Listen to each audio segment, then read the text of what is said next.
Here you are talking about family. Is that what the bloodline is? Let me ask you a question. How's Jay? When you're talking about his blood, you're talking about my blood. The WrestleMania 40 press conference changed a lot of minds about the direction for WrestleMania 40. The Rock said it would be something that we would remember forever, and he might not be wrong.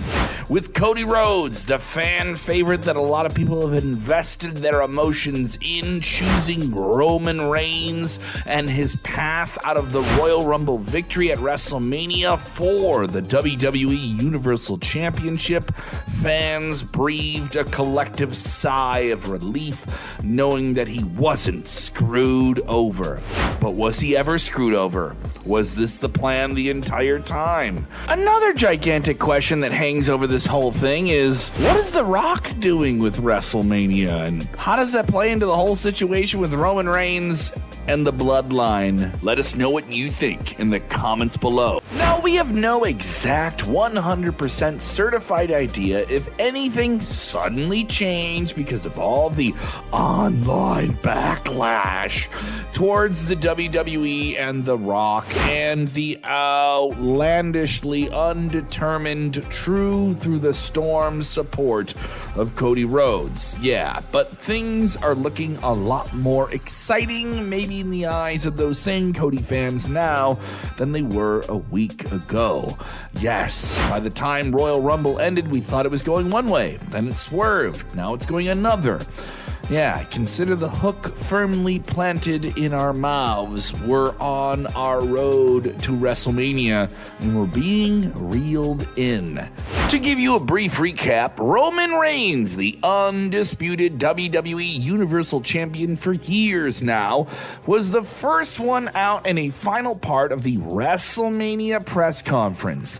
And an exchange that is already getting a lot of attention, where he decided, because he's who he is, that he has the power to choose who he wants to face at WrestleMania, so he chose his bloodline family Samoan dynasty member, The Rock. That's not the way it works, pal.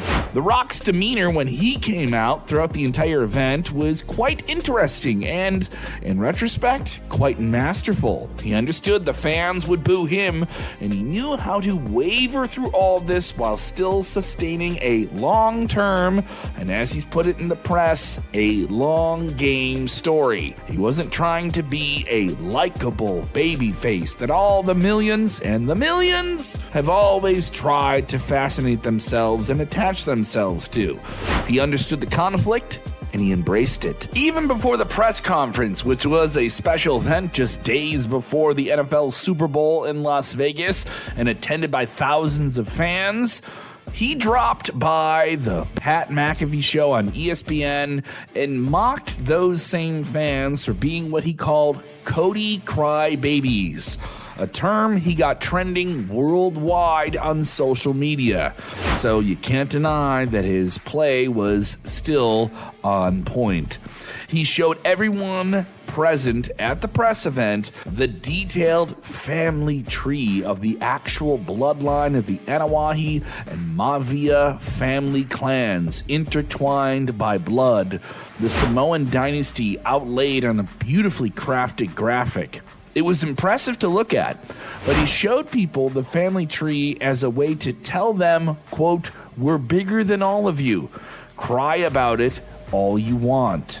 But in this tense exchange, which also included World Heavyweight Champion Seth Rollins, Cody Rhodes came out and called bull on all of it. Without walking out to his own theme music, he was making more noise than anyone else on stage, and declared that he, with his Royal Rumble win and rightful designation, would choose Roman Reigns for the WWE Universal Championship at WrestleMania, upsetting the all-Samoan, all-bloodline dream match that Roman and Reigns had their eyes on.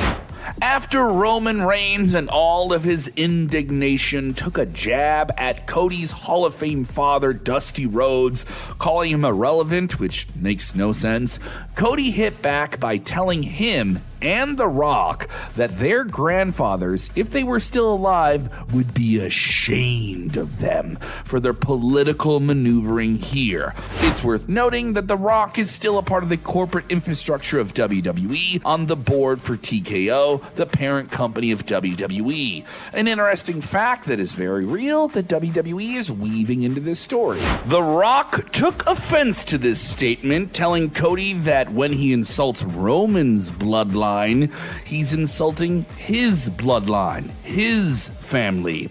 He threw a slap at Cody that immediately caused a stir online and, of course, in person. And may we add that Seth Rollins took offense to this entire thing, and it seemed like he was taking the side of Cody, going off on The Rock, saying he can't do what he wants to do, even if he's on the TKO board. The Rock and Roman Reigns were even seen walking out of the T-Mobile Arena with Paul Heyman at their side, hinting that maybe they might be side by side on this whole WrestleMania storyline, and maybe not even facing each other in the ring, but facing a different obstacle and challenge. Oh, in the middle of all this, can we confirm that The Rock just turned heel? That's right. That's something he's even said recently on Instagram since the WrestleMania kickoff press conference. He's a villain now. The biggest movie star in the world is a villain against Cody Rhodes. Think about that. This got us thinking, what if, and we mean just what if, The Rock really embraced this entire heel thing and went full-fledged as a member, if not a leader, of the Bloodline after or around WrestleMania 40. Here's why it's, wait for it, best for business. We'll lay it out. Let us know what you think in those comments below. If we're getting some type of collision even between just Roman Reigns and Cody Rhodes, or some mixture of Rock and Seth Rollins in there as well, maybe even a tag team match along the way or at WrestleMania itself, The Rock needs to be a villain, and the fans are already booing him, and it appears that he's even embracing this. He's the type of guy who has been hated and hated after becoming a Hollywood star. He can't be a big Hollywood star. We made him a star, and he can only be a star for us. So yes, the fickle yet sometimes limiting world of wrestling fandom has come into case here, especially with Rock now being a part of the corporate infrastructure of that wrestling world. Becoming a bad guy after 21 years since being a heel could be something also interesting for Rock in today's modern day WWE. It sounds funny, we know, but hear us out. Back in 2003, The Rock already had one foot in Hollywood and still was trying to do the best he could as a WWE main eventer on a part-time schedule. WWE fans felt betrayed by his increasing Hollywood movie commitments, so he decided to capitalize on this and introduce a now iconic yet still memorable version of his character, Hollywood Rock. He went from being the face of the WWE, a people's champion, to a villain. Yes, and he was just too good to hate, but still someone you wanted to boo along the way.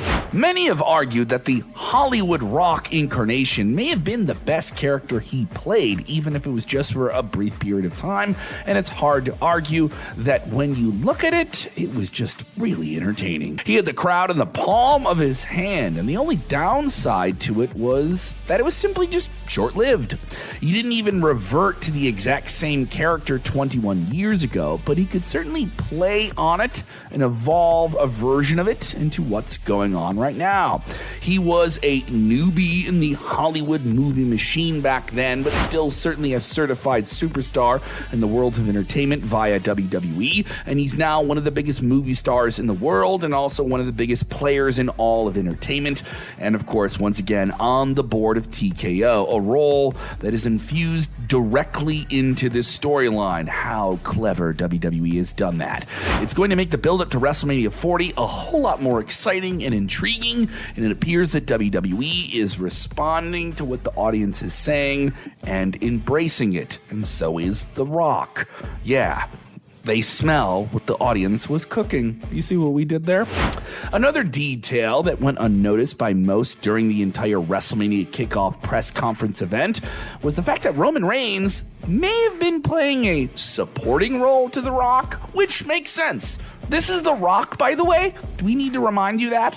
When The Rock had an angry confrontation with Triple H after the event backstage, where he threatened to knock Cody's teeth down his mouth, Roman Reigns just kind of stood silently by his side, letting Rock deliver the dialogue that mattered most, essentially being to The Rock what maybe Jimmy Uso was to him.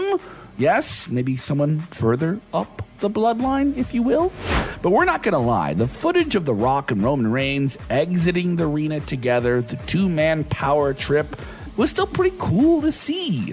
Just when everyone thought the bloodline story was dead, it's now bigger than ever, and maybe even more interesting than it was before. So let's take a hypothetical look at this entire WrestleMania 40 scenario with a new set of eyes on it. In this very fantasy book scenario, Night 1 is headlined by Roman Reigns and The Rock against Cody Rhodes and Seth Rollins, or perhaps a legend like John Cena or Randy Orton, if Seth Rollins with his knee issue is still very much an issue. The only issue here is Seth Rollins being in the press conference, and the altercation with The Rock puts WWE in a position where he's kind of going to have to be a part of the match. The Rock and Roman Reigns pick up the win through nefarious tactics. Yes, their entire family once again involved in another decisive win that isn't that decisive, leaving them tainted as the heels, but still vigorously positioned as someone who believes they're the heroes, even though they're the villains. And Cody Rhodes goes on to finish the story at Night 2, despite all of the odds being stacked against him. Now, that's just one scenario we see playing out. We would love to see yours in the comments below. Following the family's failure on the grandest stage of all, WWE television the following week would see The Rock come out and berate Roman Reigns for losing the WWE Universal Championship, losing the family's superiority to the Rhodes family and Cody Rhodes, basically walking in and taking command of the bloodline. This would be a big money move to make. It would cause instant tension between The Rock and Roman Reigns, but the tribal chief, no longer the real chief, would fall in line to the now new head of the table. Yeah, certainly interesting right there. The only real issue of this is, do you get Roman Reigns with his part-time schedule really playing this entire bloodline storyline out? What about The Rock? He's even more part-time. Do you then rely on Jimmy or Jey Uso, Solo Sikoa, Paul Heyman to keep the mantle going while they're not there? WWE's had that challenge before, and sometimes with the fickle week-to-week fandom of WWE, that is a hard flame to keep burning. There could be a few major moments throughout the year with the bloodline, with the entire group crumbling from within. Or better yet, there could be some new additions like maybe Jacob Fatu, who is a free agent and possibility within the wrestling world. Or better yet, there could be some new additions to the WWE bloodline fold, like Jacob Fatu. There are a lot of possible names out there who could play into this entire thing, and hopefully culminating with a bloodline civil war, where perhaps a Solo Sikoa turns on someone and sides with The Rock, or vice versa. There's a lot of moving pieces here, with a lot of weight to it, emotionally tied by family and blood bonds. And we know for sure at some point the story between The Rock and Roman Reigns is going to end with them being in the ring against one another. If The Rock happens to be on the right side of wrestling fandom once or twice within 2024, it would be insane to see him team up with the Bloodline in some form, maybe even a big multi-man match like War Games. Yeah, all of the possibilities are there, and it seems more possible that we'll see more of The Rock, with him now officially part of WWE's corporate structure. The best part of this is that the entire story sort of writes itself to some point, and there's absolutely zero requirements to have any championships involved, because so much is bigger than just a title. This is personal. Not only that, but it's fairly simple and straightforward in a story that doesn't need to be convoluted and filled with controversy. Or maybe it does. Who knows? An end result, a seamless setup of Roman Reigns versus The Rock, WrestleMania 41, wherever that may be, this time without a title involved and a personal title of head of the table involved, one that they've alluded to for quite some time. You can bet your ass WWE fans aren't going to be complaining about seeing Rock versus Roman Reigns, or maybe they will, who knows, this is the internet, when no other superstar is getting negatively affected by it and no titles being held up with it. Yeah, maybe then you'll be on board, you fickle fans. Just imagine The Rock and Roman Reigns staring at each other, WrestleMania 41, the crowd actually going electric in the same way they did for The Rock when he stood across from legends like Stone Cold Steve Austin at WrestleMania 17, the Hulkster at WrestleMania 18, and John Cena at WrestleMania 28. Come on, WWE fans. Do your thing. Let's make this a possibility. What do you want to see happen with all the names we've mentioned? We would love, once again, to hear from you in the comments below.